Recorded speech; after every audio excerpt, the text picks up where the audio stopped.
Hello, welcome to RS academy. तो आज सी programming में हम देखने वाले हैं लेक्चर नंबर 24।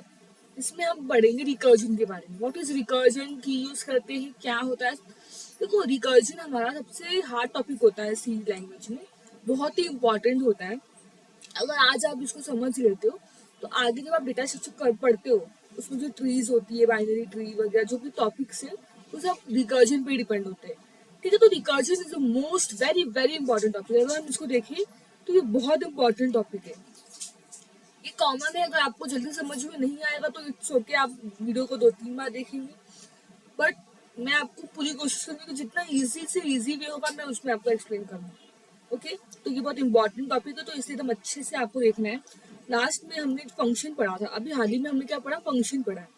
तो रिकर्जन भी एक टाइप का फंक्शन ही होता है, बट दोनों में क्या डिफरेंस है, कैसे कॉलिंग की जाती है, हम सब कुछ डिटेल में देखेंगे। ओके, सो बिना टाइम वेस्ट की हम लेक्चर स्टार्ट करते हैं। Let's start our session. तो सबसे पहले मैं आपको बताती हूँ what is recursion. Recursion actually में होता क्या है। सॉरी, अगर मैं आपको रिकर्जन बोलूँ तो recursion is the process of repeating items in a self similar way. अगर मैं आपको नॉर्मली कुछ पूछूं तो हमने लूप्स पढ़ा है, मैंने आपको लूप्स पढ़ाए, for loop, while loop, do while loop. हम लूप्स क्यों यूज करते हैं? सबसे पहले आप मुझे देखो, लूप्स हम क्यों यूज करते हैं। मुझे कोई काम रिपीटिव करना है, कोई काम मुझे बाबा रिपीट करना है, रिपीटेटिव फंक्शन में लाना है। मतलब जैसे मैंने बोला कि आपको हेलो प्रिंट करना है, क्या प्रिंट करना है नॉर्मली, मैं आपको बोलूँ कि आपको हेलो प्रिंट करना है, और वो हेलो आपको कितनी बार प्रिंट करना है नॉर्मली, वो जो आपका हेलो है वो आपको 5 टाइम प्रिंट करना है। तो instead of writing 5 time print hello, हम क्या यूज करते हैं, we use our loop function. हम फॉर लूप लगा देंगे, हम बोलेंगे अपनी कंडीशन बेसिकली दे देंगे, क्या इज इक्वल टू 1 होगा, एंड ये हमारी कंडीशन हो जाएगी बेस। फिर हम बोलेंगे क्या आई लेस देन जितना भी मेरा एन होगा वहां तक आपको चलाना है, आई प्लस प्लस करना है। तो मुझे 5 टाइम में तो मैं 5 लिखूंगी एन के प्लेस पे, तो नॉर्मली मेरा हेलो क्या होगा, 5 टाइम प्रिंट हो जाएगा। ये हमने क्या सीखा, ये हमने सीखा है लूप में। तो रिकर्जन भी हम क्यों यूज करते हैं, हम हमारे फंक्शन को रिपीट कर, कोई काम मुझे रिपीट फंक्शन में करना है तो या तो हम लूप करेंगे या तो फंक्शन। देखो सिंपल से अगर मैं आपको बोलूँ, जो काम, जो वर्क आप अपने लूप से कर सकते हो वो काम आप रिकर्जन से भी कर सकते हो। ठीक है, आपको पर्टिकुलर कोई प्रोग्राम, मैंने बोला, अगर मैंने आपको बोला कि आपको सम ऑफ नंबर करना है, ठीक है, आपको मैंने बोला कि आपको हेलो प्रिंट कराना है, तो आप हेलो प्रिंट दोनों से करा सकते हो। आप लूप का यूज करके मुझे number of time hello print करके दे सकते हो, आप रिकर्जन का भी यूज करके मुझे नंबर ऑफ टाइम क्या कर सकते हो, हेलो प्रिंट करके दे सकते हो। बेसिकली दोनों में मेजर डिफरेंस क्या है, ये आप पे डिपेंड करता है। आपको देखना होता है कि मेरा जो कोड है वो किस में इजीली होगा, कौन सा मेथड में यूज करूंगी जिससे मेरा जो प्रोग्राम होगा वो थोड़ा कम टाइम लेगा और मुझे कम लाइंस ऑफ कोड लिखना पड़ेगा। कभी कभी ऐसा होता है कि जो काम आपका लूप से बहुत इजीली हो सकता है, मतलब आप 2-3 लाइन में अपना कोड लिखोगे, आपका वो कोड आसानी से रन हो जाएगा। जो भी आपका कोड है वो आसानी से रन होगा। हर हम क्या करते हैं, हमारे पास तो मल्टी ऑप्शन, हम किसी से भी कर सकते हैं। जो काम हम लूप से कर सकते हैं वही काम मैं रिकर्जन से भी कर सकती हूँ। तो बेसिकली मैं क्या करूँगी, मैं सोचूंगी कि ठीक है लूप से नहीं, मैं रिकर्जन से करती हूँ। बट क्या होता है, हो सकता है कि जो कोड मैंने 2 से 3 लाइन करके मैं अपना कर सकती थी, अगर मैंने रिकर्जन वाला मेथड यूज किया तो बेसिकली उस रिकर्जन वाले मेथड से क्या होगा, उस रिकर्जन वाले मेथड से ये होगा कि मेरा वो कोड हो सकता है 10 से 12 लाइन में हो। ठीक है, और कभी कभी आपका ऐसा भी हो सकता है, अगर हम देखें तो कभी कभी क्या हो सकता है आपका, कभी कभी ऐसा भी हो सकता है कि आपका जो कोड, अगर आप रिकर्जन से यूज करते, रिकर्जन का यूज करते, मुश्किल से 2 से 3 लाइन में कर सकते थे, बट आपने लूप यूज किया तो आपका वो कोड, आपका समझो फॉर एग्जाम्पल वो कोड आपका चला गया 10 to 12 लाइन्स में चला गया। तो दोनों हो सकता है, तो आपको देखना है, आपको ये डिसाइड करना है कि कौन सा मैं करूंगी, कौन सा नहीं करूंगी, मुझे कौन सा मेथड यूज करने में मेरा फायदा है, ये आपको हर वक्त देखना है। ठीक है, तो आप वाइस वर्सा लूप हो चाहे आपका रिकर्जन हो, आप दोनों से अपना वो काम करा सकते हैं, पर डिपेंड करता है कि आपको कौन सा मेथड इजी पड़ता है। ठीक है, कौन सा मेथड इजी पड़ता है उस हिसाब से आपको क्या करना है, अपना लूप रिकर्जन यूज करना है। इट्स दैट ओके, इतना तो हमें समझ में आ गया कि क्यों यूज करना है, कैसे यूज करना है वो भी देखते हैं। नॉर्मली अगर मैं आपको बोलूँ रिकर्जन क्या है, तो recursion is a process, let me change our colour. Recursion क्या है? Recursion is the process of repeating item in a self similar way. ठीक है, ये हमारा क्या है, रिकर्जन का डेफिनेशन है नॉर्मली। अगर हम नॉर्मली रिकर्जन को बोले, सबसे पहले in programming languages if a program allow you to call a function inside the same function then it is called a recursive function.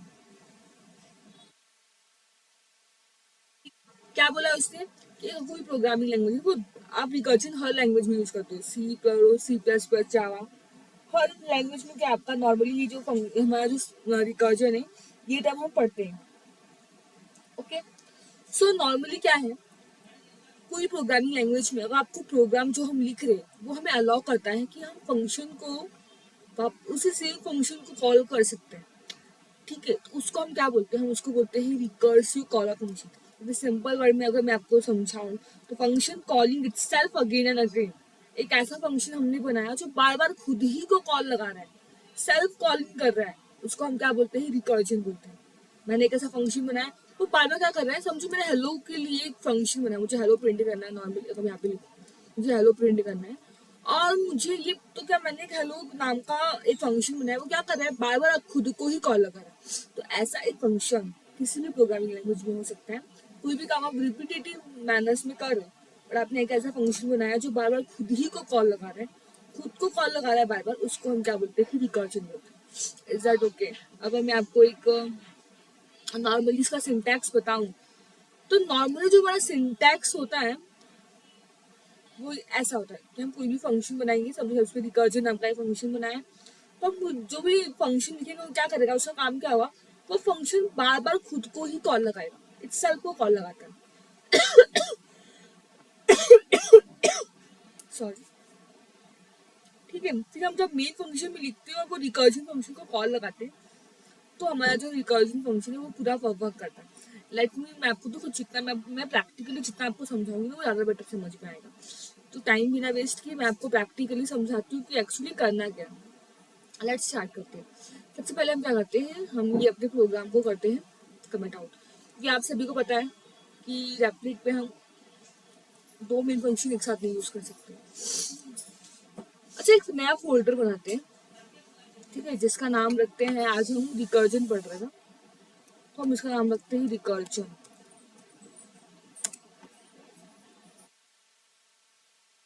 Enter. अब इस फाइल, इस जो हमारा फोल्डर रिकर्जन, उसमें एक फाइल बनाते हैं। तो फर्स्ट प्रोग्राम करने जा रहे रिकर्जन का, तो लिखते हैं, समझो मुझे ना हेलो प्रिंट करना है, print hello dot C. Hello print करो, या फिर समझो मुझे ना कोई ग्रीटिंग ही प्रिंट करनी, तो समझो मुझे प्रिंट करना है थैंक यू नॉर्मली, तो हम क्या करते हैं, हम थैंक यू डॉट सी नाम का एक फाइल बनाते हैं। Enter. Okay, sorry, recursion function में हमारा एक फाइल बन गया है। अब हम उसमें सबसे पहले क्या करते हैं, सबसे पहले हम hash tag include S T D I O dot H की एक फंक्शन बनाते हैं। एंटर करते हैं। सबसे पहले हम फंक्शन को डिक्लेयर कर देते हैं, समझो मुझे क्या करना है, मुझे ना थैंक यू प्रिंट कराने का एक फंक्शन बनाना है नॉर्मली। तो मैं क्या करती हूँ, मैं फंक्शन बनाती हूँ वॉइड प्रिंट थैंक यू, जिसमें मैंने इंट काउंट लिखा है। मैंने इंट काउंट क्यों लिखा है, क्योंकि मुझे नंबर ऑफ टाइम क्या कराना है। तो वो रिकर्जन जब भी हम यूज करते हैं, रिकर्जन का क्या मेन होता है कि मुझे कोई काम रिपीट करना है, तो ना मुझे नंबर ऑफ टाइम करना होगा वो काम। ठीक है, तो नॉर्मली मैंने एक फंक्शन बनाया, मैंने उसे पैरामीटर पास किया है इंट काउंट करके। ठीक है, ये नॉर्मली मेरा फंक्शन हो गया। समझो मैंने इंट मेन लिखा, ठीक है, मैं एक मेन फंक्शन बना रही हूँ, इंट मेन किया हमने। एंटर करते हैं। नाउ इंट मेन लिखा। अब सबसे पहले मैं क्या करती हूँ, मैंने अपना मेन जो मेरा ये थैंक यू वाला जो मेरा फंक्शन है, पहले ना मैं इसको डिक्लेयर कर देती हूँ। मैं इसमें क्या प्रिंट कराना चाहती हूँ पहले मैं वो आपको बताती हूँ। मैंने एक फंक्शन डेफिनेशन लिखना है। समझो मैंने इस फंक्शन डेफिनेशन में लिखा कि void print thank you int count, ये क्या मेरा फंक्शन है, ये एंटर होगा। मैं इसको बोलती हूँ कि नॉर्मली कि देखो करना क्या है, मुझे क्या प्रिंट करना है, नॉर्मली मैं इसको बोलती हूँ कि आप लिखो हम इसे एंटर एंटर करते हैं, हम बोलते हैं कि आपको प्रिंट करना है हेलो। क्या प्रिंट करने के लिए बोलती हूँ मैं बोलती हूँ कि प्रिंट करो थैंक यू। एक minute, print F double inverted comma, और मैं बोलूँगी कि आपको क्या प्रिंट करना है, आपको थैंक यू प्रिंट करना है। ठीक है, बैक स्लैश लिखेंगे ताकि हमारा न्यू लाइन में प्रिंट हो। Is that okay? हमने थैंक यू प्रिंट कराया। हम क्या बोलेंगी, थैंक यू कब तक प्रिंट कराना है? देखो मैंने तो पहले पहले सबसे पहले मैंने क्या किया, सबसे पहले मैंने जो मेरा वॉइड प्रिंट थैंक यू, उसमें मैंने इसको डिफाइन करने की कोशिश करूँ, तो मैंने बोला कि इसमें क्या काम होगा, इसमें थैंक यू प्रिंट करने का काम होगा। एक बार तो इसने थैंक यू प्रिंट किया, बाद में क्या किया, इस फंक्शन में खुद को ही कॉल लगाने का एक फंक्शन लिख रहा है। ये क्या कॉल कर रहा है, ये कॉल कर रहा है प्रिंट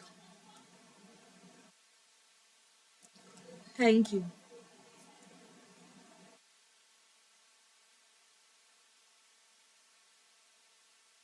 एक मिनट, हम इसको थोड़ा, थैंक यू का सिर्फ टी और यू लिखते हैं, capital T and Y, thank you short form लिख रहे हैं हम। तो यहाँ पर भी मुझे चेंज करना पड़ेगा अपना फंक्शन, क्या, कैपिटल टी एंड वाई। ठीक है, तो नॉर्मली हम क्या प्रिंट करें, सबसे पहले मैंने एक बार फंक्शन को कॉल आके, मतलब मैं इसमें क्या प्रिंट करा रही हूँ, मैं प्रिंट करा रही हूँ थैंक यू।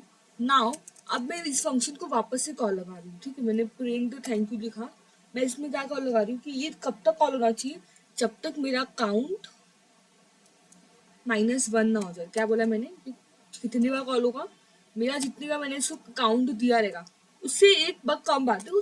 क्यों ऐसा मैंने बोला, काउंट -1 लिखने का एक ही पूरा वो है लॉजिक, इसका लॉजिक एक ही कि मुझे पता है, अगर समझो मुझे 5 टाइम भी प्रिंट कराना है थैंक यू, तो एक बार तो फंक्शन खुद भी प्रिंट करेगा, खुद ही कॉल करेगा, क्या बोलिए थैंक यू प्रिंट करो। तो 5 में से एक बार तो हमारा कॉल हो गया, जब एक बार होगा तो मुझे इसमें से कितना बार कॉल करना है, सिर्फ 4 बार कॉल करना है। तो जब फंक्शन अपने आपको वापस से कॉल लगाएगा, तो अगर मेरा काउंट 5 है तो सिर्फ काउंट -1 करेगा, तो मेरा टोटल 5 बार कॉल हो जाएगा।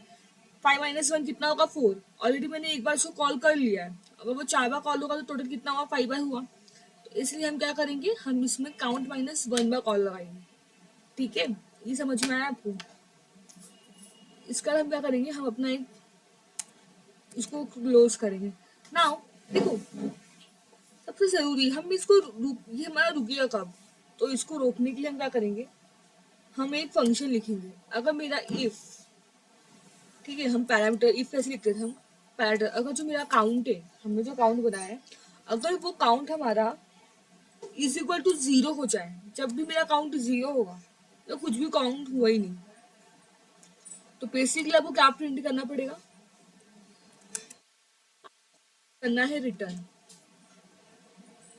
क्यों रिटर्न प्रिंट करना है, रिटर्न प्रिंट करने का पूरा है कि मैंने रिटर्न इसलिए लिखा, देखो ये वॉइड है, अब वॉइड में क्या होता है, कुछ भी रिटर्न नहीं होता। यहाँ पे अगर इंट में लिखा है हमने, तो हम लिखेंगे रिटर्न 0। क्या लिखेंगे हम बेसिकली लिखेंगे रिटर्न 0, मतलब क्या, कुछ ना कुछ रिटर्न होगा। बट ये वॉइड में है, वॉइड में क्या होता है, कुछ भी रिटर्न नहीं होता। तो इसलिए हमने क्या किया, नॉर्मली हमने वॉइड में क्या किया, इसमें से हमने रिटर्न लिखा, तो हमारा कुछ भी रिटर्न नहीं होगा। Is that okay? ठीक है, तो हमने ये अपने फंक्शन केस लिखा है जिसमें मेरा ये वॉइड प्रिंट थैंक यू वाला स्टॉप हो सकता है। ठीक है, तो हम इंट मेन में क्या करते हैं, बिना इंट मेन में कॉल किए तो मेरा वो होगा ही नहीं, तो हम इसमें कॉल लगाते हैं। हम क्या लिखते हैं, हम प्रिंट लिखते हैं, ओपन पैरेंथेसिस लिखेंगे, और हम इसे किस में कॉल करना चाहते हैं, समझो एक मिनट, प्रिंट हमारा फंक्शन क्या है, टी यू, तो जो मैं प्रिंट टी वाई को कॉल लगा रही हूँ, समझो मुझे इसको कॉल करना है 10 टाइम। कितना कॉल करना है मुझे, एक मिनट, इसका पैरेंथेसिस भूल गए हम लोग, 10 बार उसको कॉल लगाया। बेसिकली हम नॉर्मली 10 बार कॉल करते हैं, ये पूरा फंक्शन होगा। अगर फंक्शन में आपको एक्सप्लेन करूँ तो क्या किया, बेसिकली हमने इस पूरे फंक्शन में क्या किया है, सबसे पहले हमने क्या किया, सबसे पहले हमने क्या किया, एक फंक्शन बनाया प्रिंट टी वाई। ठीक है, इसका काम क्या है, इसका काम है थैंक यू को प्रिंट करने का। मैंने एक वेरिएबल ऑलरेडी इसमें डिक्लेयर कर दिया, इंट काउंट। काउंट क्या करेगा कि कितनी बार मुझे प्रिंट कराना है, वो इसमें स्टोर होगा। ठीक है, तो मैंने बोला कि एक बार तो वो खुद ही कॉल लगाएगा कि थैंक यू को प्रिंट कर दो। सेकंड टाइम जो प्रिंट, ये जो फंक्शन है print T Y thank you, ये अपने आप को तो सेल्फ कॉल लगा रहा है, खुद को ही कॉल लगा रहा है। Print T Y already function है, और फंक्शन के अंदर हम उसको खुद ही कॉल लगा रहे हैं। क्या कॉल लगा रहे हैं? Print P Y. और कितने कॉल लगाएंगे? Count minus one. क्यों? क्योंकि अब मैंने काउंट 4 दिया है, तो 4 माइनस 1 बार कॉल करेंगे तो ये ऑलरेडी एक बार कॉल हो चुका है। यहाँ पे 3 टाइम्स कॉल होगा, तो 1 3 प्लस एंड 4, तो ये मेरा पूरा कोड है। इंट मेन फंक्शन में क्या किया हमने? इसे कॉल किया। तो क्या होगा ये? जैसे ही मैं इसको रन करूंगी, लेट्स सी, इसको मैंने रन किया, तो रन करने पे आपका आउटपुट क्या मिलेगा? देखोगे आप तो आपका जो थैंक यू 10 टाइम प्रिंट होके आ जाएगा। देखो, थैंक 1 2 3 4 5 6 7 8 9 10। कैसे हुआ? फंक्शन ने क्या किया? सबसे पहले क्या किया, मेरे फंक्शन रीड करना स्टार्ट किया। तो मेरा मेन फंक्शन यहाँ है, तो यहाँ से हमारा प्रोग्राम एग्जीक्यूशन स्टार्ट होगा। पहले इसने क्या देखा कि हाँ, उसने देखा कि मेन फंक्शन में एक फंक्शन को कॉल किया जा रहा है। इसका नाम क्या है? Print T Y. कितने बार कॉल किया? इसको 10 टाइम कॉल किया है। तो ये जहाँ पे भी मैंने फंक्शन डिफाइन किया होगा, वहां पे जाएगा कॉल करने के लिए। तो यहाँ पे जब वो आया तो उसने क्या देखा कि इसने एक बार तो इसमें प्रिंट करने को क्या बोला कि प्रिंट अप थैंक यू। तो ये क्या करेगा? सबसे पहले थैंक यू प्रिंट कर देगा। फिर इसने क्या देखा कि जो फंक्शन है ये तो खुद को ही कॉल लगा रहा है। प्रिंट पी वाई ऑलरेडी एक फंक्शन है, और ये फंक्शन खुद को ही कॉल लगा रहा है कि मुझे ये आप ही प्रिंट, ये क्या कर रहा है? फंक्शन कॉल कर रहा है कि काउंट माइनस 1 टाइम प्रिंट हो। मतलब मैंने बोला है कि 10 टाइम प्रिंट होने के लिए 10 माइनस 1 टाइम कितना है? 9 टाइम। मतलब आपको 9 टाइम खुद को ही कॉल लगा के वो प्रिंट कर रहा है। देखो 9 टाइम क्या किया उसने? खुद को ही कॉल लगाया और मेरा फंक्शन क्या होगा? प्रिंट। यानी कि मेरे मेन फंक्शन ने प्रिंट पीवाई को कॉल लगाया, प्रिंट पीवाई ने खुद को कॉल लगाया, और फिर वो काम करके उसने वापस से इंट मेन को वो आंसर दे दिया। तो ये पूरा क्या हमारा? ये पूरा हमारा सिंटैक्स। आई होप आपको रिकर्जन बेसिकली कैसे काम कर रहा है वो समझ में आया। लेट्स सी, मैं आपको और एक्सप्लेन करती हूँ। Wait a minute. नाउ सबसे पहले अगर हम इसको थोड़ा मैथ्स के पॉइंट ऑफ व्यू से पढ़ देखें, तो ये एग्जांपल लेते हैं। ठीक है, अब मैं बोल दूँ कि मेरे पास एक फंक्शन है एफ ऑफ एक्स, जिसका काम है एक्स स्क्वायर करने का। क्या काम है? कि वो एक्स स्क्वायर करता है। हम नॉर्मली क्या करते थे फंक्शन में? फॉर एग्जाम्पल, अगर मेरा एक्स 1 है, समझो 2 है, तो हम क्या करेंगे? जहाँ पर भी एक्स है वहाँ पे 2 पुट करेंगे, और इसका काम क्या है? 2 का स्क्वायर करने का। तो ये हमें क्या देगा? बेसिकली ये हमें 4 देगा। ठीक है, यानी मैंने क्या किया इसमें? इसमें हमने फंक्शन को क्या किया? फंक्शन को एक्स स्क्वायर डिक्लेयर किया। इसमें अगर मैं एक्स के प्लेस पे 2 रखती हूँ, तो जहाँ पर भी 2 है एक्स रहेगा, वहाँ पे 2 पुट करेंगे तो हमें वैल्यू मिलेगी। समझो इसको ही हमने एफ ऑफ एक्स किया, तो क्या करेगा? सबसे पहले ये जो हमारा एफ ऑफ एक्स है, मैंने बोला कि आपको निकालना है at x is equal to 3, यानी कि आपको एक्स की वैल्यू 3 रख के ये वैल्यू निकालनी है। इसका मतलब क्या है कि पहले फंक्शन कॉल लगाएगा, और ये फंक्शन खुद ही को कॉल लगाएगा। हमने पहले हम इस फंक्शन को कॉल लगाने वाले हैं, और ये फंक्शन क्या करेगा? ये फंक्शन इसको कॉल लगाएगा, और ये क्या करेगा? तो ये कुछ काम करेगा। काम करने का जो भी इसका रिजल्ट होगा ये अपने इस फंक्शन को देगा। फिर ये फंक्शन अपना काम करके क्या करेगा? जो हमने मेन फंक्शन है जो उसको कॉल लगाई है, ये अपना आंसर मेन फंक्शन को देगा। मतलब क्या होगा? सबसे पहले अंदर एक्स के प्लेस पे हम 3 रखेंगे, तो मुझे पता है कि एफ ऑफ 3 मतलब मुझे 3 का स्क्वायर करना पड़ेगा। कितना मिलेगा? 3 का स्क्वायर 9, यानी अब मुझे एफ ऑफ 9 करना है। मतलब मुझे क्या निकालना पड़ेगा? 9 का स्क्वायर 81। तो क्या किया? एक बार तो हमने यहाँ पे फंक्शन को 2 बार कॉल किया गया। एक बार तो हमने कॉल किया इस फंक्शन को, और फिर इस फंक्शन ने खुद को ही कॉल किया, यानी रिकर्सिव फंक्शन हुआ। जिसे रिकर्जन किया, एक तो मैंने कॉल किया था, फिर इसने अपने आप को खुद ही कॉल लगाया कि हाँ भाई ये काम करके दो, फिर ये काम करके इसको देगा, और ये काम करके हमें मेन फंक्शन को देगा, फिर मेन फंक्शन हमें क्या देगा? हमारा आउटपुट देगा। तो बेसिकली इस तरह से क्या होता है? हमारा काम होता है। जैसे अगर हम थोड़ा इसको और कॉम्प्लेक्स करना चाहें तो हम ऐसा भी कर सकते हैं। अभी इधर 3 बार कॉल लग रहा है। कैसे? एक बार तो मैंने इस एफ को कॉल लगाया, फिर इस एफ ने खुद ही को कॉल लगाया, फिर इसने खुद को ही कॉल लगाया। तो क्या होगा? पहले ये फंक्शन सॉल्व हुआ, ये अपना काम करके देगा, कुछ तो काम होगा। अगर मैं आपको इसको एक्सप्लेन करूँ तो वो समझ के लेना, बहुत ईजी है। ये फंक्शन अपना कुछ काम करके वैल्यू इसको रिटर्न करेगा, इसलिए अपना कुछ काम करेगा, और जो वैल्यू आएगी अब वो इसको रिटर्न करेगा, और फिर ये काम करके क्या करेगा? जो मेन वैल्यू है वो मेन फंक्शन को देगा, और मेन फंक्शन क्या करेगा? जो भी इसका फंक्शन होगा परफॉर्म करके हमें क्या सिंपली आउटपुट देगा। तो ये क्या, ये पूरा एक रिकर्जिंग फंक्शन करने का तरीका होता है। ठीक है, नॉर्मली इस तरह से हम क्या करते हैं? एक फंक्शन खुद को ही कॉल लगाता है। जैसे हमने देखा थैंक यू, तो थैंक यू फंक्शन क्या कर रहा था? थैंक यू फंक्शन के अंदर ही मैंने क्या किया था? मैंने फंक्शन जो था उसको ही कॉल लगाया। मैंने क्या बोला कि काउंट माइनस 1 टाइम आपको प्रिंट होना। मतलब क्या? कि खुद ही एक फंक्शन है, और खुद ही फंक्शन खुद को ही बोल रहा है कि हाँ थैंक यू प्रिंट करो, थैंक यू प्रिंट करो। तो एक ऐसा फंक्शन जो खुद को ही बार बार कॉल करे, हम उसे क्या बोलते हैं, रिकर्सिव फंक्शन। तो आज तो मैंने आपको एक बेसिक एग्जांपल दिया और आपको एक्सप्लेन किया। नेक्स्ट लेक्चर में मैं आपको इस पे और डिटेल में एग्जैक्टली कैसे हमारा रिकर्शन काम करता है, थोड़ा आपका कुछ इम्पॉर्टेंट इसमें प्रॉब्लम, जैसे फैक्टोरियल में मैं आपको एक्सप्लेन करूँगी कि फैक्टोरियल में रिकर्शन फंक्शन कैसे अप्लाई करते हैं, किस तरह से वो काम करता है। तो इन सबको हम डिटेल में चेक करेंगे अभी। तो आज के लिए इतना ही, मिलते हैं नेक्स्ट सेशन में। Thank you so much.